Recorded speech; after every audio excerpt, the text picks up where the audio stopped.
தயாவான தத்துவம். ஏன் தெரியுங்களா? அம்மா கூட ஒரு நாள் நாம் ஏதாவது செஞ்சிட்டோம்னா டீ போட அப்படி வெறுத்து ஒரு நாள் இல்லை ஒரு நாள் அவள் கூட நம்மை புறக்கணித்து விடக்கூடும்.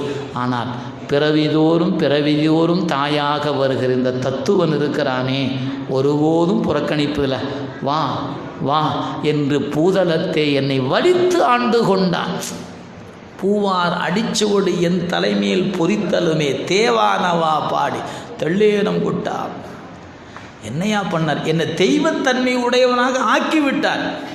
சிவமாக்கி என்னை ஆண்டான் அல்லவா. எத்துணை வரிகள். அவருடைய அனுபவத்தை அப்படியே பதிகமாக கதறி இருக்கிறாருங்க. எனவே இறைவன் என்னை ஆண்டு கொண்டது தகுதியினால் அல்ல, கருணையினால். சொல்லுவர் யார் தெரியுங்களா? அமைச்சர். நாமெல்லாம் நினச்சிட்டு இருக்கிறோம் சாமி என்னை ஆண்டு கொண்டது தகுதியினால்.